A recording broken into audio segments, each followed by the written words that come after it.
আজাদি আজাদি কি এটা আন্দোলন নাকি? এরা কমপ্লিটলি জামাতি মৌলবাদী, এদের সঙ্গে ককরোচ পার্টি নিট আন্দোলনের কোনো সম্পর্ক নেই। এরা কেউ ছাত্র নয় এবং কেউ কেউ তো ন্যাশনাল ফ্ল্যাগটাই ধরতে জানে না, উল্টো দিকে ধরে রেখেছিল।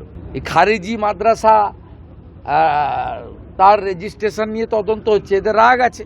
1950 সালে পশু হত্যা আইন কার্যকর হয়েছে, রাগ আছে। আমাদের সাউন্ড পলিউশন নিয়ে আমরা কিছু বিধি নিয়েছি, এদের রাগ আছে। এই লোকেরা এইসব করতে এখানে এসেছে। প্রধানমন্ত্রীর ছবিতে লাথি মারা, মুখ্যমন্ত্রীর ছবিতে লাথি মারা, প্রধানমন্ত্রীকে ব্যক্তিগতভাবে যে ছবি মানে চোখে দেখা যায় না। গতকাল থেকে যে অ্যারেস্ট হচ্ছে সেখানে তৌহিদি জনতা বলে একটি সংগঠন, তার একজন নেতাও অ্যারেস্ট হয়েছে।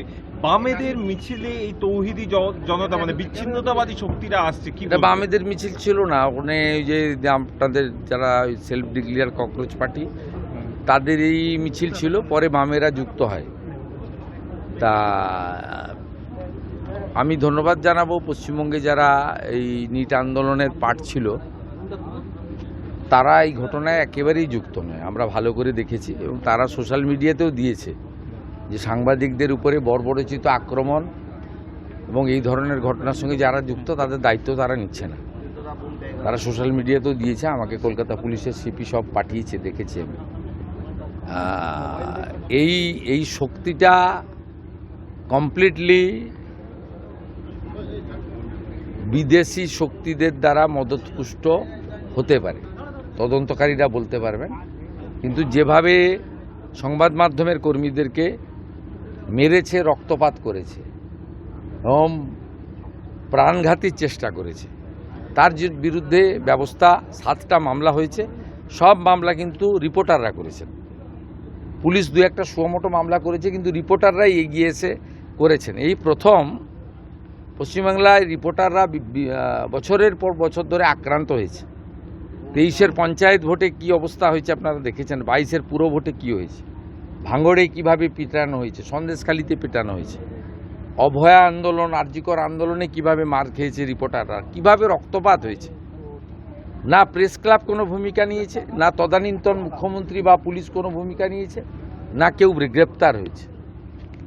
কিন্তু এবারে আপনারা দেখেছেন, আমরা গণতন্ত্রের 4র্থ স্তম্ভ শুধু ভাষণে বলি না, কাজও করি। আমি তৎক্ষণাৎ পিজিতে ছুটে গেছি এবং রিপোর্টাররা সাহস পেয়েছে, তারা এগিয়ে এসে এফআইআর করেছে, মেডিকেল করেছে, গ্রেপ্তার হয়েছে 14 জন। যাদের ভিডিওতে দেখা গেছে তারা গ্রেপ্তার হয়েছে।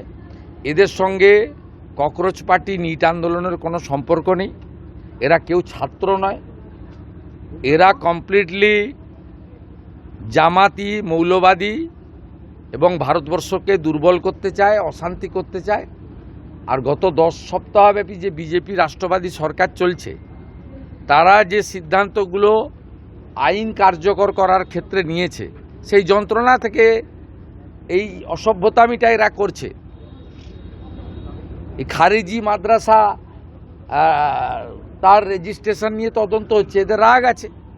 অবৈধ ওবিসি সার্টিফিকেট পেয়েছিল, হাইকোর্ট বাতিল করেছিল, আমরা কার্যকর করেছি, রাগ আছে। 1950 সালে পশু হত্যা আইন কার্যকর হয়েছে, রাগ আছে। আপনার আমাদের সাউন্ড পলিউশন নিয়ে আমরা কিছু বিধি নিয়েছি, এদের রাগ আছে। এই লোকেরা এইসব করতে এখানে এসেছে। প্রধানমন্ত্রীর ছবিতে লাথি মারা, মুখ্যমন্ত্রীর ছবিতে লাথি মারা, প্রধানমন্ত্রীকে ব্যক্তিগতভাবে যে ছবি মানে চোখে দেখা যায় না, এটা আন্দোলন নাকি? আর দিল্লিতে তো ওরা অ্যালাউ করেনি বা অন্য জায়গায়। আজাদি আজাদি কি? এবং কেউ কেউ তো ন্যাশনাল ফ্ল্যাগটাই ধরতে জানে না, উল্টো দিকে ধরে রেখেছিল। এরা কেউ আন্দোলনের লোক নয়, ছাত্র নয়, এরা গুন্ডা দমন আইনে ব্যবস্থা হবে। গতকাল বিধানসভায় যা বলেছি ওটাই ফাইনাল।